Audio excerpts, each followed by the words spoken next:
On the show 2020, year 2021, episode 38. We're here Saturday morning, y'all. Y'all ready? Let's go.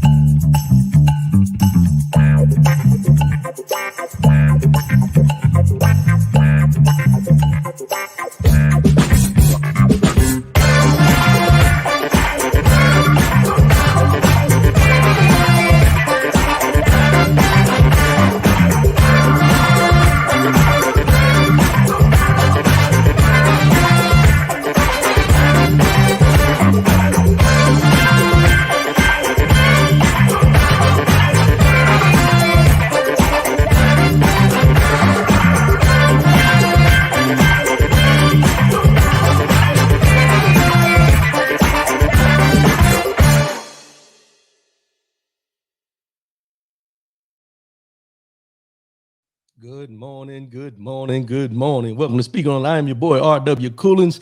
First and foremost, giving honor to God who allows me to come at you in this manner on a weekly basis. How's everybody doing this early Saturday morning? I'm glad to be back, y'all. I'm glad to be back. Maurice Wigfall, good morning, my brother. Good morning. Appreciate the support. Appreciate the support. Yeah, glad to be back. Let's get these formalities. rwcoolins.com. That's the website. You can go there.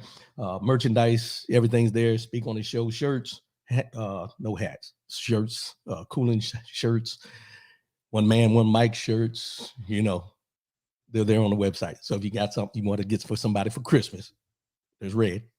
We have red. We have red to signify Christmas. So if you want to buy something, go ahead and go there. Brian Hoodie, good morning, sir. Appreciate you. Appreciate you. Raymond Hunter, good morning. Appreciate you, bro. Appreciate you. Appreciate your support. Appreciate everybody coming in. rwcoolins.com. Already, also, we're broadcasting live on YouTube and Facebook this morning. And as I've been mentioning, as the year progresses, as we get into the new year, we're going to be transferring over to strictly YouTube. I've been looking at some things. So go out, subscribe to the page on YouTube. All the videos are there that you see here every morning. So you can go there, subscribe, and then you'll be in the know. Lynn Sewell, good morning. Good morning, homeboy. Appreciate the support, man. Appreciate the support. That's where we're at. Broadcasting live on YouTube and Facebook. Also, if you want to download the audio after the fact, Spreaker.com and Apple iTunes. Just search RW Coolins or Speak on the Show, and they should be there. Listen to the audio if you don't want to see, as I say all this, just listen to the audio on the download. 844-904-2665. That's 844-904-2665. No matter what the situation is, let your voice be heard. All we ask is say what you mean what you say. If you come into the show and you have a comment and you see people post their comments through Facebook and YouTube, if you got a comment that you want to be verbally heard, call in number. What's on my shoulder? What's going on there? Call in number 844-904-2665.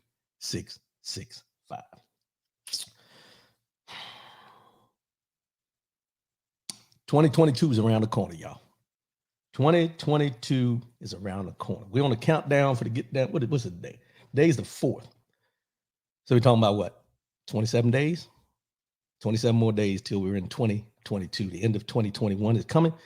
Starting off 2020. I know a lot of y'all out there are doing your resolutions per se. I like to call them lifestyle changes rather than resolutions, because lifestyle changes tend to hold on longer than a resolution. Just my thought, just my opinion of that. But, do what you do when you do what you do. Just know that going into this new year, start planning things accordingly, looking at things differently, and set your goals and do your vision boards, whatever you do to prepare yourself for the new year. And hopefully this next year you'll prosper more than you did in this past year that we're about to leave. So let's go ahead and get into this here. Pandemic. Not a new word. Nothing new about it. We've been talking about the pandemic since December 12th of 2019. December 12th, 2019 is the first cases that were observed in Wuhan, China. People coughing, fevers, and everything like that. And then it just spread like wildfire from there. But December 12th, 2019 is when this pandemic first started. And up to this day, we have had worldwide 5,243,348 deaths. Let me say that again, because I don't think everybody's registered that. Since 2019, when this first started, up to the day, 5,243,348 people have died. That's worldwide. In the United States, 777,090. 777,090 in the United States of America alone. 777K for you guys that like to put the K on the end. 777K. 5.24 mil worldwide.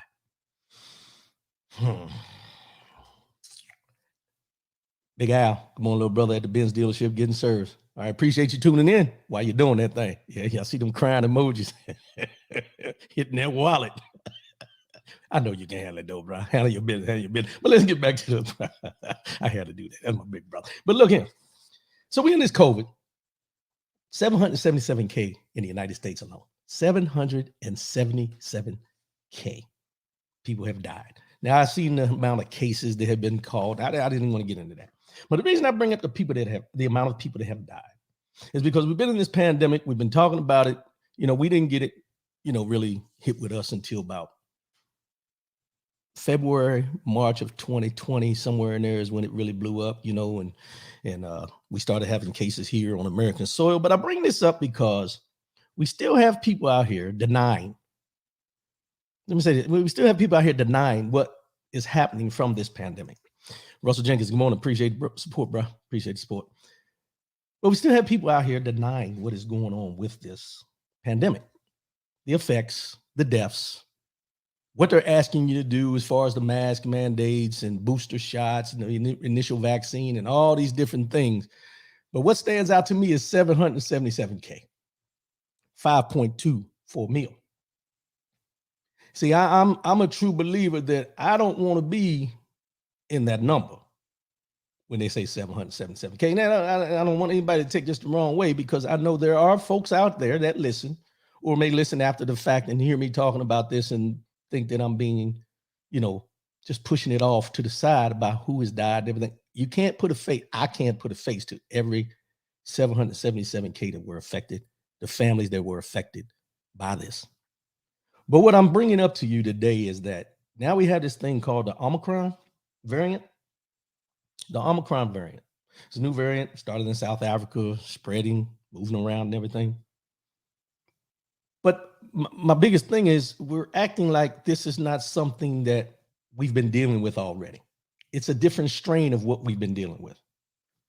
Nothing has changed as far as the practices we need to continue to do to make ourselves safe. Now, I will say it this way. There's people in this United States of America and in this world that are denying what is going on with this pandemic, coronavirus. There are people who choose not to follow the guidelines. There are people who will put you in harm's way because they feel that they don't have to do what is being told that will help save lives. Cool. That's a choice. But I want you to think back.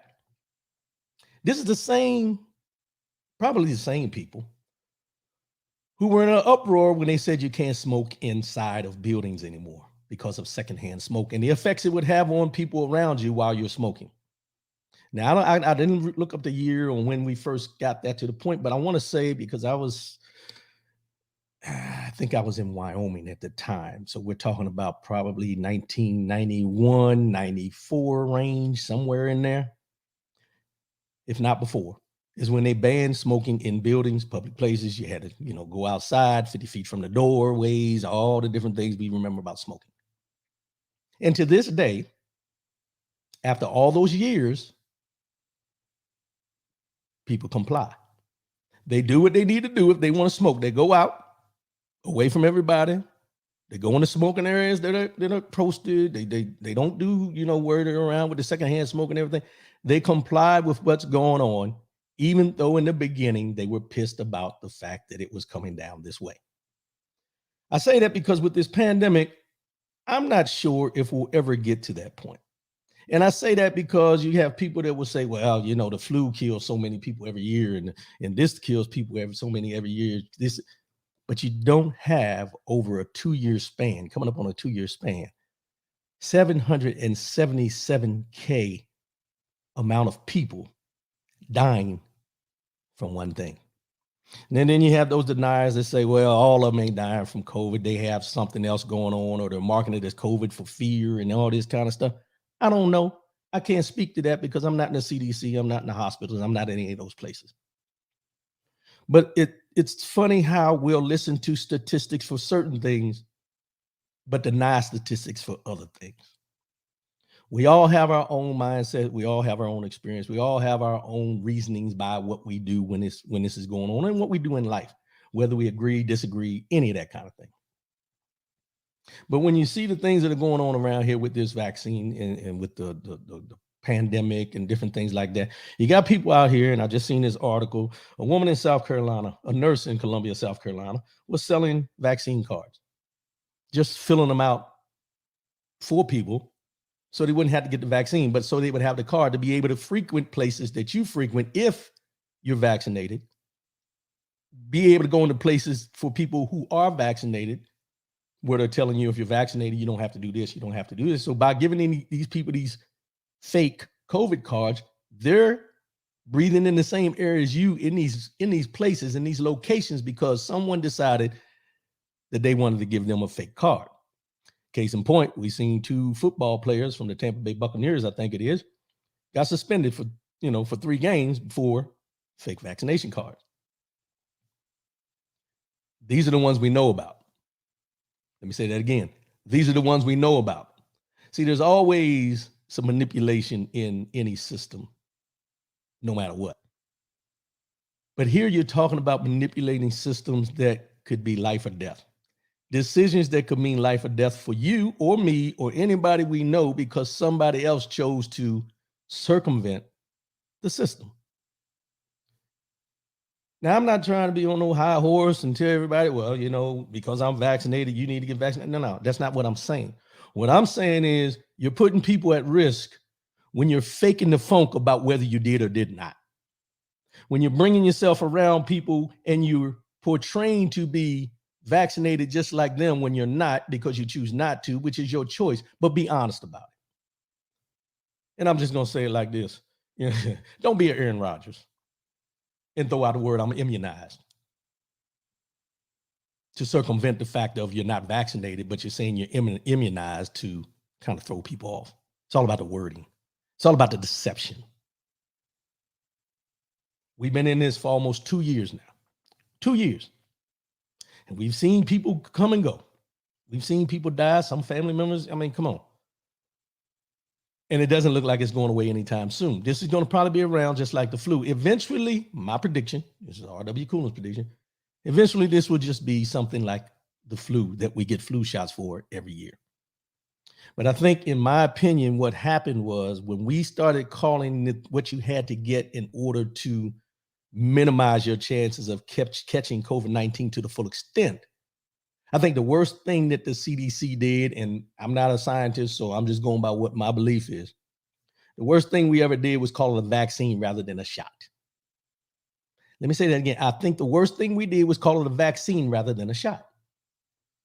Because when you say vaccine, people are thinking back to the days when you got the vaccine for polio and measles and all the different vaccines you got when we were kids. Some of us still got the little mark on our arm. But I think when they started calling it the vaccine, people took that and ran with it. If you just called it a shot, I think the mindset would change a little bit. And the reason I say that is because here in Oklahoma legislature is suing the Biden administration for the COVID-19 vaccine mandate. Now, I'm a veteran, and I know there's a lot of veterans that listen.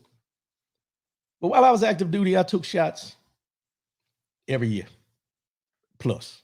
Sometimes 3, 4, 5 shots a year. You had a little yellow card. Good morning, OT. Appreciate you. We had this little yellow card that had all the shots we needed to take consistently. And if you went to do your annual checkup, if you needed a shot, they told you to go to the shot clinic, get the shot. You went to the shot. You didn't ask no questions. You just went and got the shot. Keyword I'm saying is shot. In order to deploy to certain locations, you had to get the shot that you were out of regulations on at that time. If you went to certain areas, you had to get a shot for malaria. Certain areas you had to get, I know in Saudi Arabia, you had to go over there. If you went to the Middle East, you had to get the Gamma Goblin shot. They said that was terrible. I'm not going to talk about that right now, but that's a different story. But in the active duty military and in the reserves and the guard, you get shots consistently according to what is required, tetanus shots, TB tests, all these different things to keep those around you and yourself safe during deployment, because it's all about mission readiness. And we have the Oklahoma National Guard suing the Biden administration about the vaccine mandate. First, they went after Secretary of Defense Lloyd. Defense Secretary Lloyd Austin. I don't want to call him Lloyd. Secretary of Defense Lloyd Austin. And he said, this is what he said. Austin, in a letter to the Oklahoma Governor Kevin Stitt, said to maintain a healthy and ready military force capable of protecting the American people, the immediate vaccination against COVID-19 is an essential military readiness requirement for all components and units of the military, including the Oklahoma National Guard. See, I guess for me, I'm old school. Let's just call it what it is. I'm old school when it comes to following the rules and regulations that are laid out in front of you.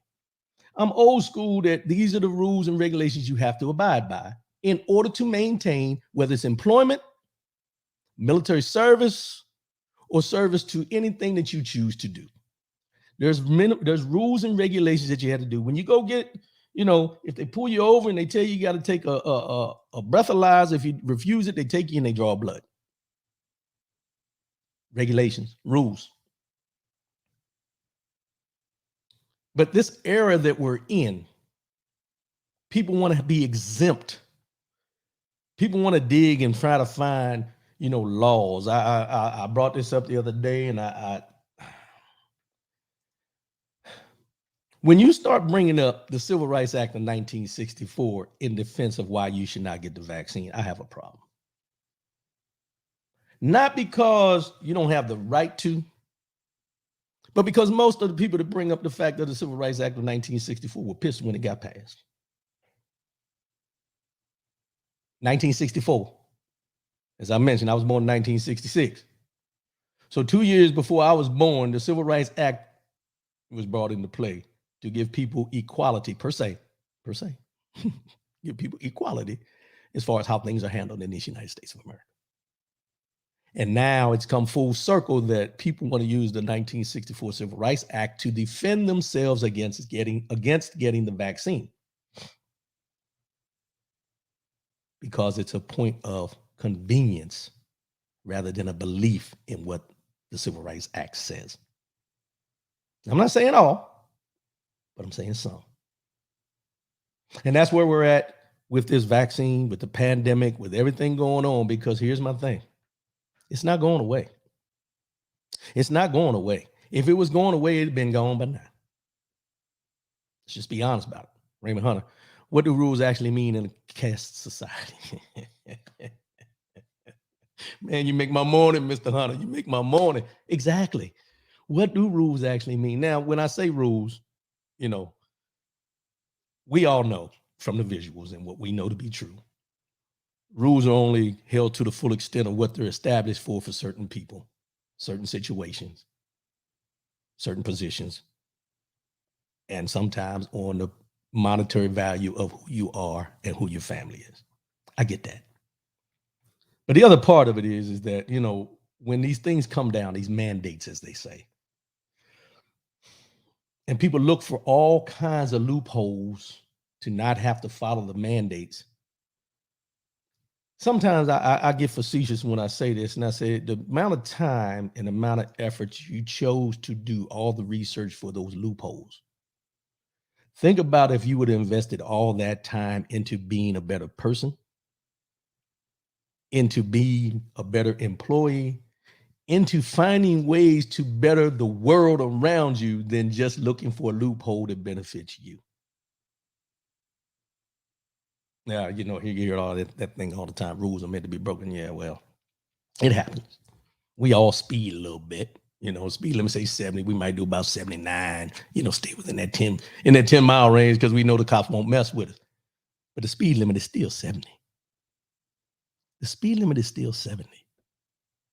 but we continue to go over what's required and what the mandate is on a consistent basis. It's just me.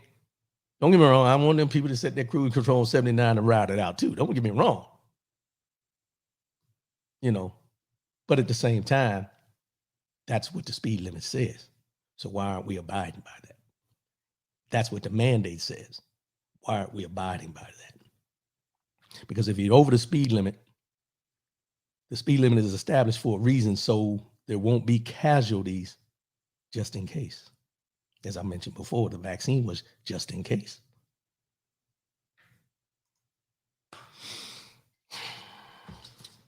Moving right along. This one, I'm kind of torn on.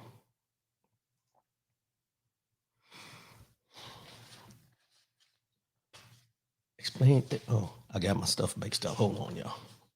I saved that one for later. We'll get into that in a minute. Escaping in a wheelchair. I know everybody's seen the news where the man in the wheelchair was leaving Walmart. They say he stole a toolbox or something. They say he was brandishing a knife. When the guy at the door tried to stop him from going out the door, he showed him the knife. He called the police officer or the security guard, who is an off-duty police officer, called him over. He ended up shooting him 9 times. Now, from Walmart over to, I think it was Sam's or something like that, where he was heading to, or Lowe's. It was a Lowe's in that same parking lot, but it was a distance. But this police officer, undercover security guard, whatever he was, walked with this individual that had in the wheelchair, who had stolen something from Walmart. Let's just be with what it is. I'm not worried about what it was. Supposedly he stole something. He had a knife. But this cop, undercover security guard or off-duty security guard, walked with him from the time he left Walmart all the way till he got towards Lowe's. Now, I want you to remember this person is in a wheelchair. I don't want you to lose focus that the person was in a wheelchair. I don't want you to lose focus that the person was in a motorized scooter wheelchair. And he got shot 9 times for stealing something from Walmart. Not that he grabbed something and ran like they smashing grass we've been seeing or anything like that. He's in a wheelchair. Now, I'm not trying to give him the benefit of the doubt because he's in a wheelchair that didn't commit a crime. That's not the point. But he shot him 9 times in a wheelchair. In the back and in the side. 9 times. In a wheelchair.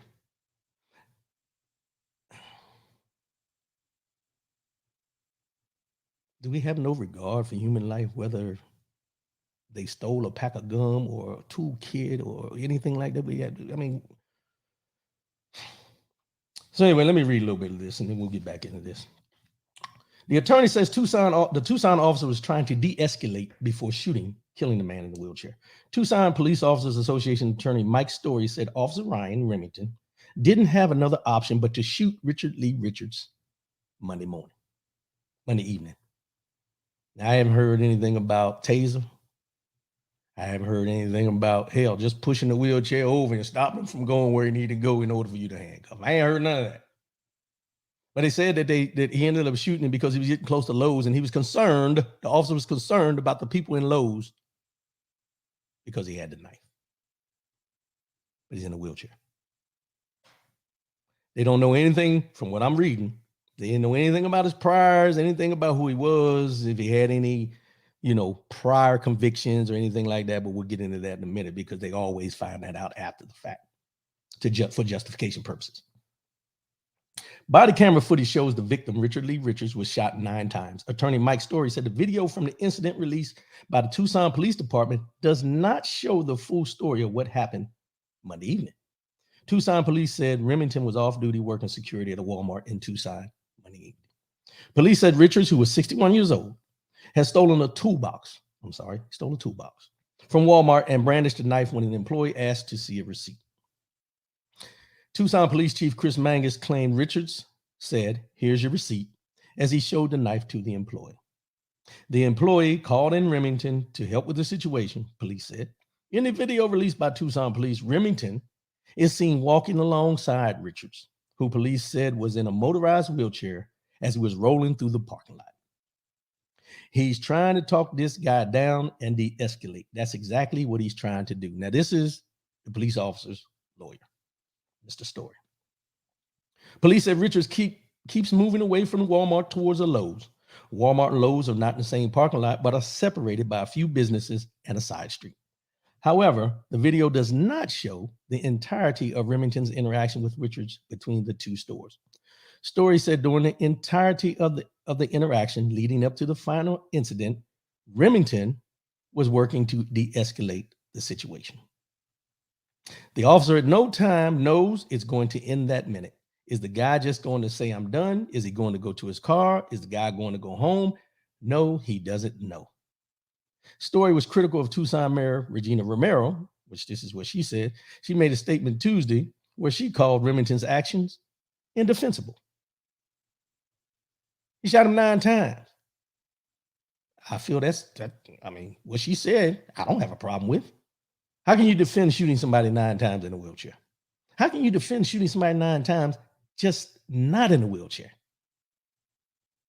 How do you defend shooting somebody 9 times as a police officer when I thought the training was always about shoot to minimize the threat? 9 shots fired. Tucson police said Remington shot Richards 9 times in the back of the side as Richards went towards the garden center at Lowe's. Remington is heard on a video released by Tucson police telling Richards not to go into the store. Story said the concern became about the Lowe's employees standing inside the garden center. By that time, tasing was not an option. This is where my problem comes in. By this time, tasing was not an option. Mind you, they said he left Walmart. Lowe's is in another parking lot. He went from Walmart past other businesses damn near into the Lowe's, and then he shot him. If he was going to tase him, he should have tased him when he left the Walmart parking lot vicinity, if that were his intentions. That's just me. Now, I'm not a police officer. I'm not out there, but if you're in fear for your life as a police officer, you probably need to find another occupation. In a short press conference Tuesday where Chief Chris Mangus did not take any questions, Mangus was critical of Remington's actions. His use of deadly force in this incident is a clear violation of department policy and directly contradicts multiple aspects of our use of force training. Story recognized that Remington's actions, specifically the number of times he shot Richards and his demeanor afterwards, may be offensive to some. Police business is messy at times. This is the police officer's lawyer. Police business is messy at times. That's the justification behind it. And he says, Story recognized the Remington's actions, specifically the number of times he shot Richards and his demeanor afterwards, may be offensive to some. His demeanor afterwards. See, they don't go into detail about what his demeanor was after he shot him. Now, let me give you a breakdown of when we talk about Mr. Richards.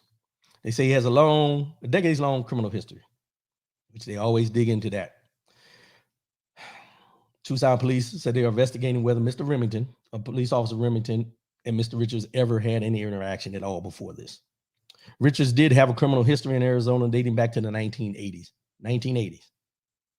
Court records show Richards has been disabled since at least the late 90s, when he fell off the Chiricahua Mountains south of Wilcox. However, court records noted he was able to drive a car. In 1999, records show Richards was convicted of attempted murder when court paperwork showed he grabbed a police officer's gun and shot it. Arizona Department of Corrections records show he had spent years in Arizona prisons for crimes. Federal court paperwork also showed Richards pleaded guilty to smuggling 3 people into the U.S. from Mexico in a car he was driving in 2019. Now, I've just read Mr. Richards, the man that was in the wheelchair that got shot 9 times. I just read his so-called rap sheet. But I'm perusing through this, and we've talked about this many times in these other cases of police shootings and things like this. And I'm still trying to see within this record of discrepancies, of criminality, if you want to call it, where in here he has done anything that he should be sentenced to death by the hands of a police officer, being shot 9 times for stealing a toolbox. You can't justify to me that anybody stealing anything deserves a death sentence by the hands of the police officer. Supposedly, we say the justice system is for you to get your day in court when you commit a crime. But what we see recently and over the last probably about 20 years, most people don't get their day in court because they choose to eliminate or take out, as they say, the perpetrator per se. But then we go on to a different thing. Visuals of public opinion.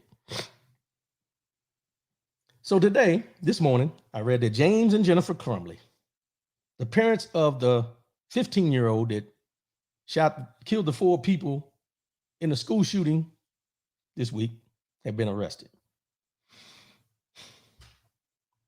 This morning. But they were supposed to show up to court yesterday and they fled, but they caught them this morning.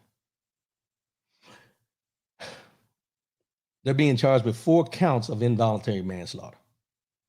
Their son, Ethan Crumbley, is the one that pulled the trigger in the school. And there's a lot of failures in how this happened. First of all, the gun was a Christmas gift. It was a 9mm Sig Sauer SP 2022, bought on November 26th. So they bought the gun for him on November 26th as a Christmas gift. This is the gun he used to take to school and kill other students. When they bought the gun, he posted pics calling it his new beauty. The mother in turn posted online and said, "Mom and son day testing out his new Christmas present." So they were proud that they got him a gun for Christmas at 15 years old. I don't have a problem with that. My problem is the safety precautions that should be followed. My problem is the mindset of this young man, 15-year-old kid, because they always resort back to he was being bullied for the justification for what he decided to go do. He was also caught at school looking up ammo online the day of.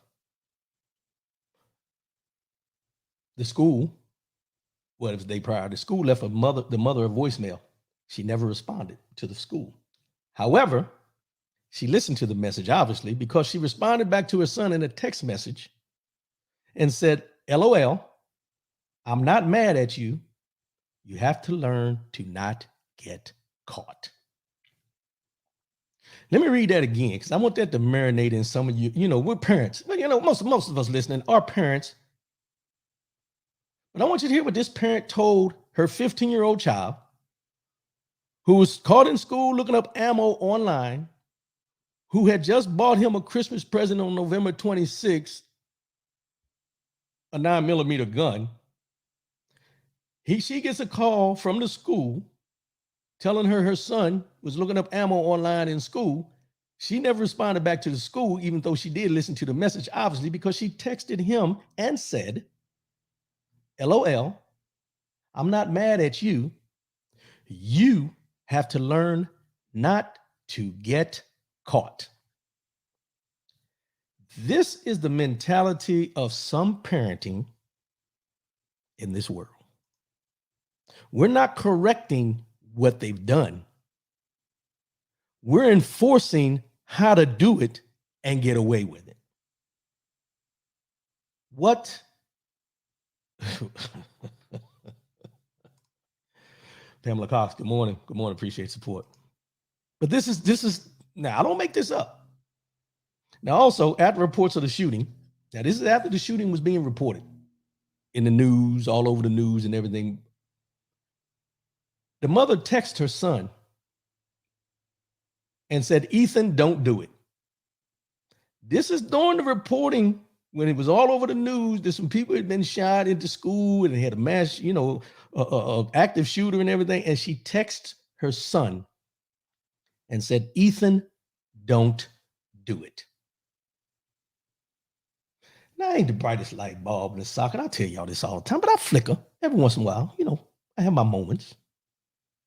But if I text you, knowing that this situation is going on and say, don't do it, does that mean I already knew what you were capable of or what you had thought about doing or what you had talked about doing to me as a parent? And now I'm seeing it come to fruition and I send you a text that says, don't do it? Now I may be speculating a little bit, but that's just me.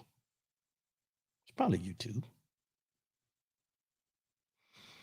The father called 911 when he heard about everything that was going on. He called 911 to report the gun was stolen. He knew who had the gun. He knew who had the gun because they were at the school that same day, earlier in the day. He had the gun at that time, but nobody asked him if he had the gun in his backpack. Nobody. The parents knew he had that gun because they had just bought him that gun back in November for Christmas, which was a month away. And then when he called and said his gun was missing, he told the police that his beloved son, he believed his son was the shooter. He didn't believe, he knew. He knew. Parenting 101. Open doors in your house. Go through your kids' rooms in your house. Follow their social media if you allow them to have it.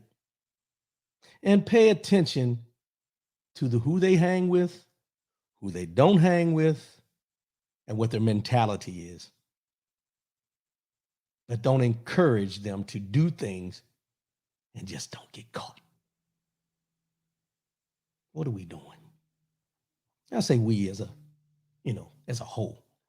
But what are we doing? Don't get caught. LOL. I'm not mad at you. You have to learn not to get caught. What is that? So now you have all these other families that are victims of this nonchalant attitude with their son that are going to have to bury children. And see, I don't think everybody thinks about this, but they'll never have grandchildren from those children. Just a thought just came to me. But just don't get caught. Raymond Hunter, this and the Kyle Rittenhouse situation makes me think, are all family members getting armed, including children? For what reasoning are parents arming children? They'll tell you it's a revolution. In most cases, you'll hear them if you watch different news networks. There's a revolution going on, per se. They want to take back their country. Let me say that one more time. They want to take back their country. That's what we hear all the time when you see the white nationalists, white supremacists, and the marching and all this kind of thing. But here's what we need to pay attention to. As a whole, us and our allies, as I mention all the time. It's not specifically the ones who empower themselves to be and call themselves white nationalists, white supremacists. It's the ones that sympathize with them, but just don't wear the badge. Let me say it again. It's the ones that sympathize with the movement, but just don't wear the badge. Don't speak loudly, but they're still supporting what's going on. Those are the ones you need to watch. Are they an ally or are they a lie, as I mentioned last week?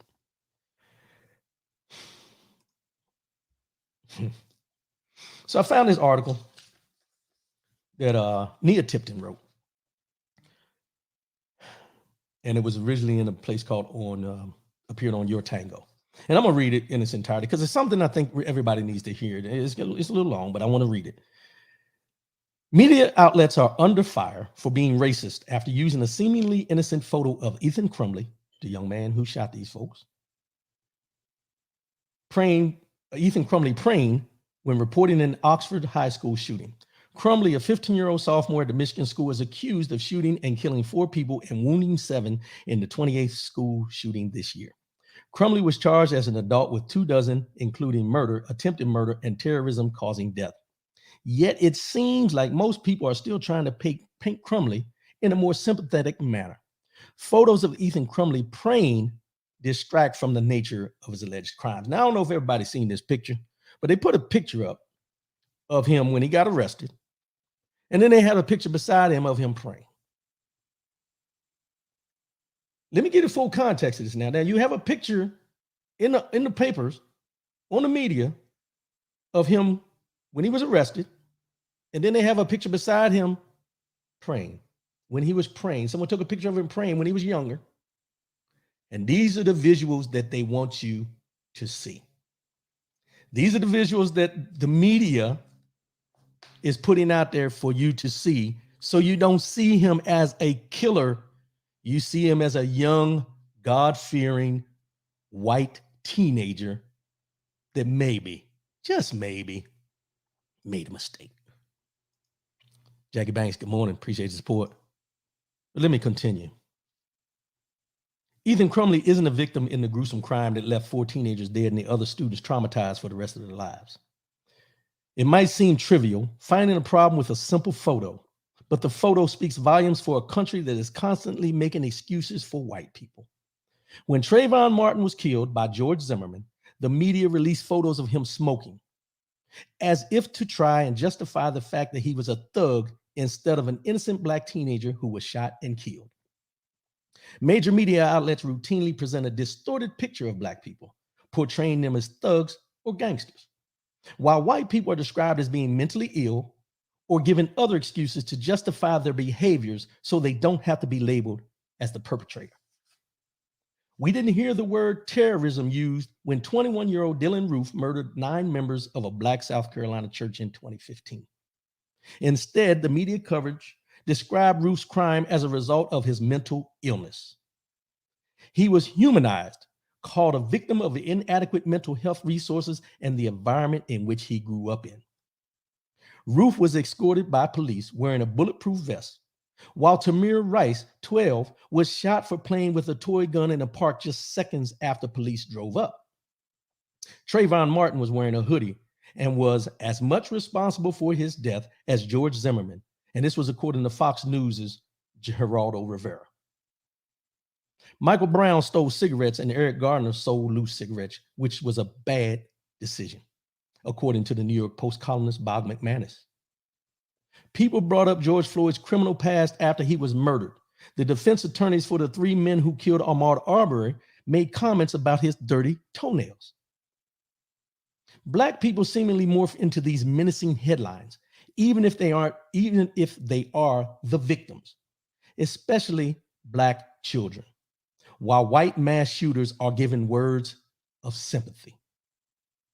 Many news outlets have already begun to speculate that Crumley was bullied at his high school, using that as a motive for killing 4 students. That's not an excuse, but that seems to be the one that people use whenever a white person is involved in a mass shooting. When James Holmes, a 25-year-old white man, shot dozens at a movie theater in Aurora, Colorado in 2012, the media used words like a normal kid and a smart kid to describe Holmes. Not using the correct verbiage to describe murderers and white people who commit heinous crimes, and instead labeling black people with those terms, especially if they are the victim, is extremely harmful and detrimental. Ethan Crumley shouldn't be the recipient of sympathy or excuses, because at the end of the day, he chose to walk into his high school with a gun and end 4 young lives. As I said, that's Nia Tipton. She's a writer out of Brooklyn. She covers pop culture, social justice issues, and trending topics.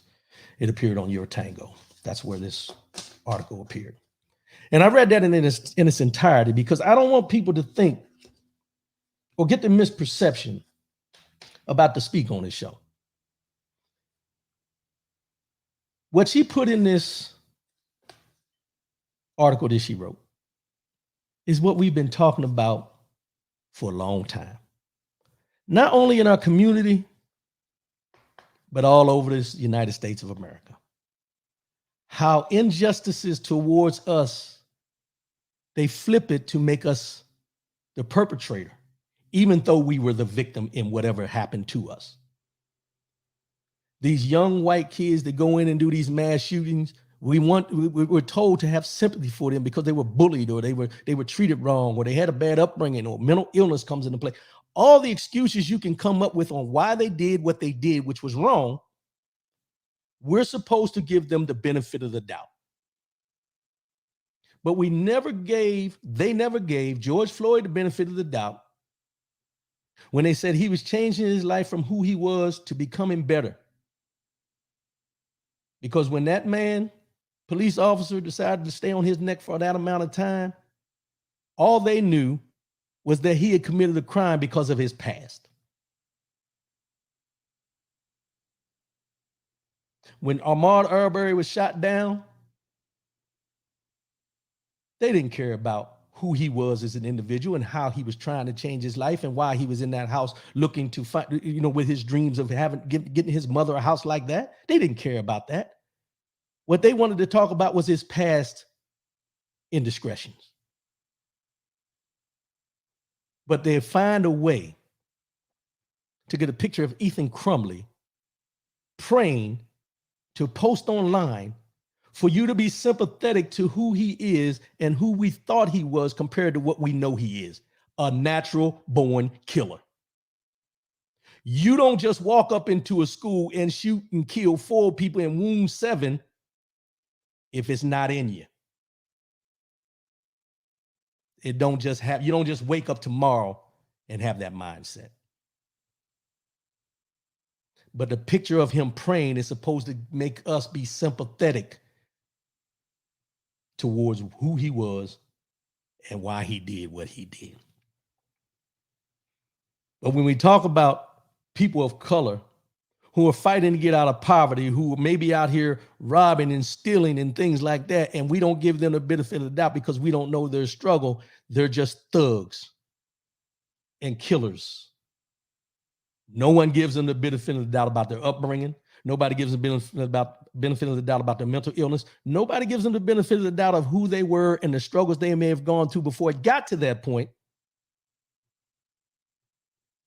But we're supposed to be sympathetic because they posted a picture of a young white kid praying.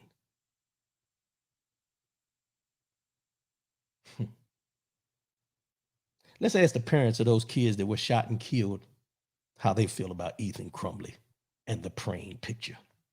See, these are the visuals of how they try to alternate and alter the opinions of the public. And we feed into it. We feed into it because what we do is we start clicking and sharing it. We share it. We share it. Stop. Now, some people might have got offended because I called him a natural born killer, but I'm staying by that. Call it what you want. 15 years old, you walk into a high school and just start shooting people. Okay. But we're concerned, which we should be, but the main focus when they talk about gun control and things like that has nothing to do with these parents who just bought their 15-year-old son a gun who they say stole, but they knew he had and took it to school and killed people. But the main concentration that we always hear is Chicago, gang violence. That's the main focus when they talk about gun control, is the gang violence and how the gangs getting these guns to be able to do what they do and everything like this. Come on. I'll use this analogy and some will agree, some won't. But if you can do this, if you can go into Tulsa, Oklahoma, Black Wall Street, back when it happened, and clear out a whole community of wealthy African-American Black folks in one day, less than one day, you can't tell me that if you didn't want to stop this gang violence in Chicago or LA or wherever it may be, that you can't do it. You choose not to do it because of who it's affecting. But then you want to throw that label of black on black crime, which is a made up false narrative anyway.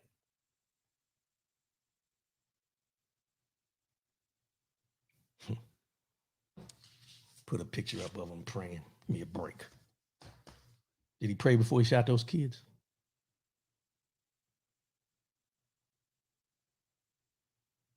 Were the parents praying before they fled because they knew they were just as guilty as he was, even though they didn't pull the trigger? Because my thing is, what I know to be true, you don't flee. You don't run from something unless you're guilty of it. That's just from my experience. I've never run from nothing I ain't do wrong. If I'm right, I'm standing strong and tall right here. Ain't no use in running. No use in running.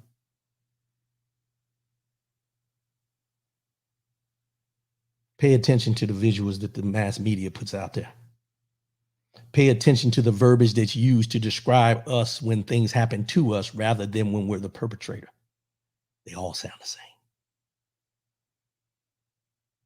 They all sound the same.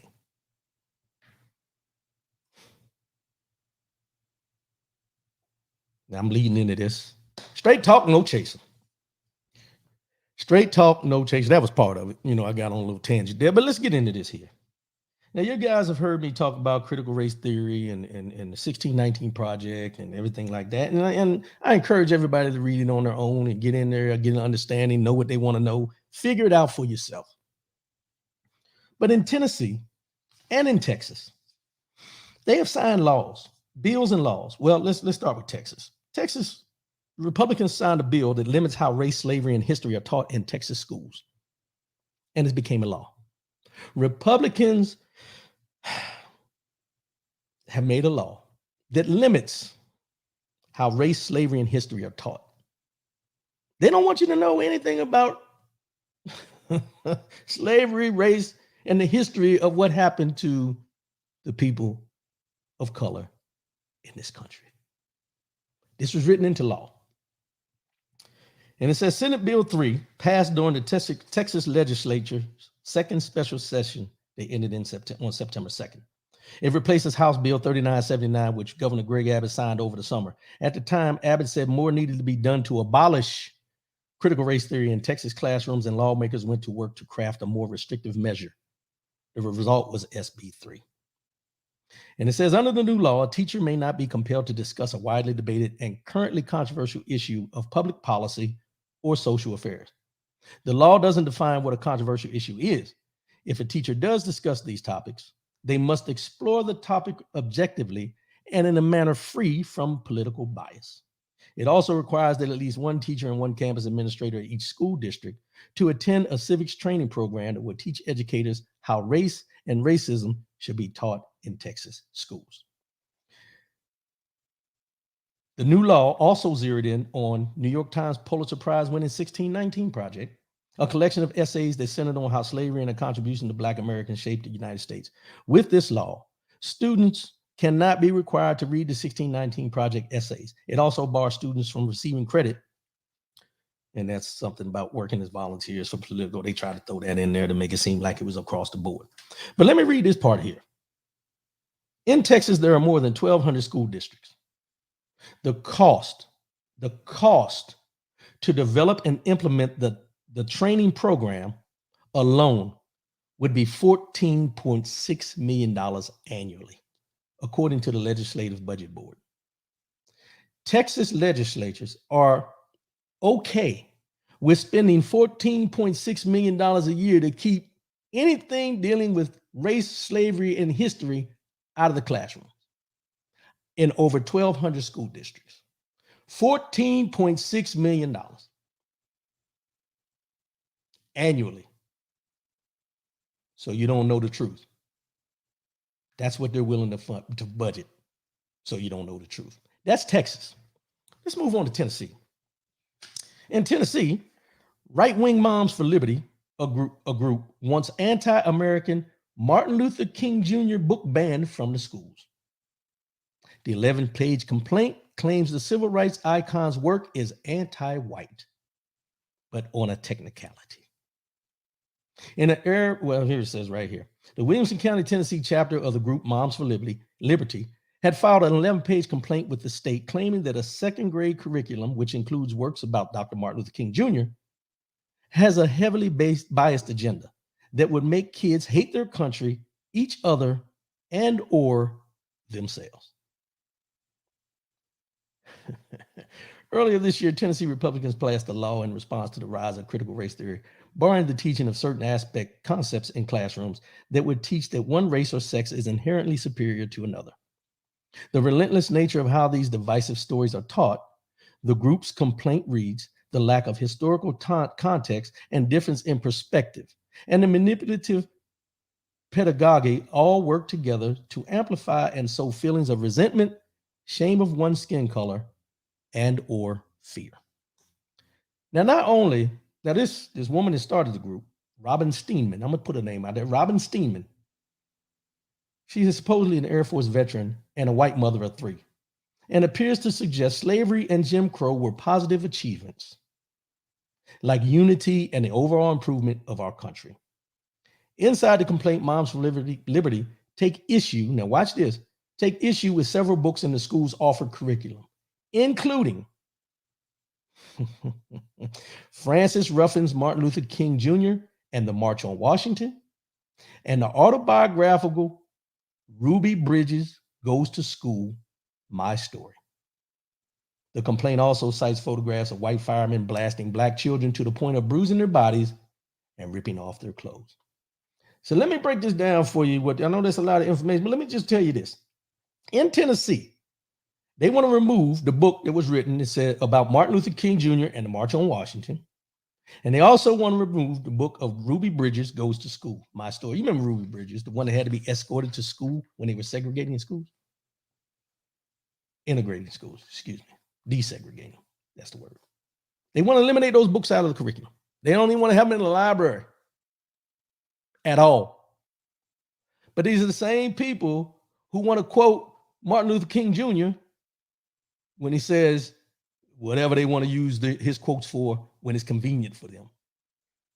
But Tennessee wants to eliminate these books from their schools because it causes their children, supposedly, to feel that, inferior or that they're being held accountable for something they did. But the one that jumped out at me is this says, the complaint also cites photographs of white firemen blasting Black children to the point of bruising their bodies and ripping off their clothes. They don't want those books that have those pictures in there to be in the schools.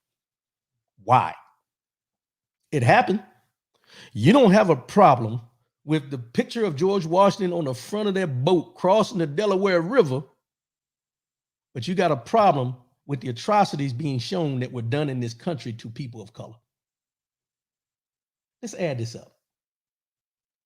What is the fear of the truth from the other side? What is the fear of your kids understanding and knowing the atrocities that happened in this United States of America at a certain time? What is it? Why is it? Because here's my thing. And I don't like to do comparisons, as I tell y'all, but we don't see anybody with this much effort trying to downplay the Holocaust. People were paid reparations due to the Holocaust. The Japanese were paid reparations because of the bomb we dropped on Hiroshima, if I'm not wrong. But you want to take the history of what happened to Black folks as a whole in this country. Let me tell you something. When we see these type things of where we were and what was done to us back in the day, we hear people say, I wouldn't have been no slave. And we hear people say they wouldn't have hosed me down or anything. They sicking dogs on it. I wouldn't have dealt with that. We can say that now because we've never had to deal with it. But the fact that we can bring it up and mention it is because we know about the history of it. But if it offends you that I can speak about the history of what happened to me and the people of my generation and my ancestors in this country, if it offends you that I can speak about that, then maybe I should be offended about the first 12 to 15 presidents being slave owners. When we talk about the human trafficking and the women that are sold into sex and all this kind of stuff, we harp on that of what's going on now about them, take them across lines and send them as sex slaves and all this kind of stuff. But nobody wants to reckon back to the slave days when the master, per se, massa, was raping the women slaves and having children by them. The atrocities that were done to black women at that time, we don't want to talk about that. We don't want to talk about all the illegitimate children that were born during that time. We don't bring that up. We don't want to have that as a part of history. Why? Because it's a black eye. But we can talk about all the great things of the Declaration of Independence, 1776 and all this, but we don't want to go all the way back to 1619 because it's too ugly. Which is why I call that young man that went in that school a natural born killer. Natural born killer. Raymond Hunter. It makes the U.S. look like hypocrites on the international world stage. The U.S. constantly influences human rights internationally. Yeah, we go around all these other countries telling them what they need to do right. They should do this. They need to do this. If you don't do this, we're going to do this and everything. We're trying to impose our will on everybody else, but we don't even do it here. We don't even do it here. You can say what you want, but at the end of the day, trying to eliminate the history, the good, the bad, and the ugly, says more about the fabric of what this country is all about. Even though people will say, well, that's just not everybody, it's pockets. Those pockets become groups. Those groups become movements. Those movements become insurrections. Think about it. That's all I'm saying. Those pockets become groups. Groups become movements. Movements becomes insurrectionists. Insurrectionists become, what's the next step? Genocide. They're going to try to take out everybody that doesn't agree and doesn't look like them. What's next? Because if you're not paying attention, these same people that have these mindsets of the nationalism and white supremacists are infiltrating the governments, the Congress, the legislatures, and at county and city and state levels. All these places are being infiltrated with people with this mindset. And the funny thing about it is, we talk about the 70-some-year-old white men that are in charge of the, policies and all that kind of stuff. But it's not that level. I mean, they're there. Don't get me wrong, they're there. But it's the ones that are the same age as me, 55 years old, moving into politics so they can impose their will through congressional movements of what they want this country to look like and what they want this country to be moving forward without us. See, when you start eliminating the history, what's next? Because if you get rid of the history and then you get up to the modern day times, what else is there to do? Once you eliminate the history, then you start eliminating the people who can still speak the history even though it's not written. Pay attention. Total anarchy. That's where we're going. That's where we're going. Let's get into the mind, body, and soul. Mind, body, and soul. We're in the year 2021, coming out, closing it out, taking it one day at a time. It's about self-care, self-help, doing our thing. And I think we've been doing good this year. I think everybody's been focusing on themselves and trying to get better rather than bitter about anything that's going on with you. And today's quote I found I really needed. I really needed this because it's something I got to get back to. And here it goes. What soap is to the body, laughter is to the soul. What soap is to the body, laughter is to the soul. My mother, love you, Ma, talked to me about 2 weeks ago about the show. And she made a comment to me and she said, make sure that you're taking time for yourself and get away from everything you talk about on Saturday mornings. Because, she mentioned I do a lot of research and I get into reading all this stuff. And, I mentioned it before, look, be aware, but don't let it consume you. And I've recognized yesterday, for the last couple of days, that I don't laugh as much as I used to. That's a problem. That's a problem. And the quote, like I said, what soap is to the body, laughter is to the soul. My soul is unsteady because of everything going around, everything happening in the world. I'm so focused on all the negative things that I'm starting to lose focus of the positives. And I think we all need to get back to understanding that no matter how much negativity goes in, and I mentioned it a couple of weeks ago, we're still here. We still have a purpose. We still have things we need to accomplish because God has a plan for us. But we can't get so caught up that we forget to laugh. We can't get so caught up that we forget to smile. We can't get so caught up that we don't start stopping and smelling the flowers and enjoying life.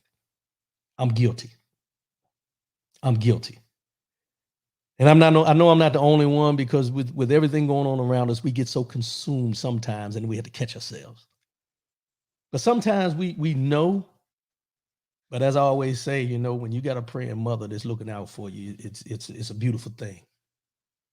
When she can recognize without even knowing, without even truly knowing what you may be dealing with, that turmoil between, the good and the bad, and trying to keep the positive more than the negative, but the negative is starting to inch up a little bit. You know what I'm saying? Laugh, y'all.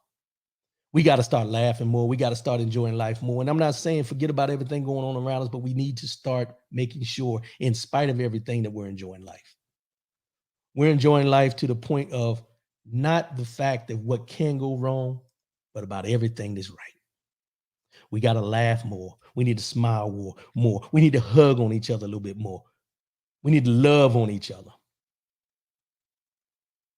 because we're still in this fight, but you don't have to be fighting every day. Your home is your sanctity. Your home is your comfort zone. If you come home and you're still angry about what's going on in the world when you close that door, you need to check yourself. It's time to reevaluate. Time to reevaluate. We got to laugh, y'all. We got to laugh more. We got to smile more. And even if it takes the point of calling somebody, as we mentioned not too long ago about reaching out, reach out to somebody will make you laugh. Reach out to somebody where you can reminisce on things you used to do when you was a youngin', when you was a young boy, young kid, and go on out there and just laugh. Laugh about the mistakes you've made in life, but you're still here. Laugh about what you're going to do tomorrow. Laugh about anything. Turn a comedy on. Do something. Laughter is good for the soul. Laughter is good for the soul. And we're going to start incorporating some more of that into the show. We're going to get some laughter in here. We're going to get some fun and some joy in here. So we've been going strong with all the things that are wrong in the world, but let's talk about what's right. We're gonna twist a little bit. We're gonna incorporate some laughter into this, because you find it start eating at you, and you start finding yourself just looking at all the news to find out what's wrong today, rather than reflecting on what was right yesterday. I'm gonna leave you with that quote one more time, because everybody washes that I know of. What soap is to the body, laughter is to the soul. I appreciate everybody tuning in. Another great show. I appreciate everybody, man. I appreciate y'all tuning in. As I said, you can download off of Spreaker.com or Apple iTunes if you want just the audio. We're going to YouTube. Go ahead and subscribe. Click the button to subscribe. You can get all the videos there. Also, we're going to have a link going in through the website. I'm still working that, where you can go straight to the website, click on it, and watch the shows on Saturday morning. So we're trying to get and improve some things, trying to get away from this Facebook platform, because Facebook is, I'll keep my opinion to myself. But as I always say before I sign off, love yourself, love one another, keep your head up, and most definitely keep your faith in God. And if you don't do anything else today, get somewhere, sit down with somebody, and just laugh. Laugh until it hurts. And remember this, and we hear it all the time, laugh. Sometimes we got to laugh to keep from crying. I love y'all, and I'll see y'all again next week. Holla at me. Peace.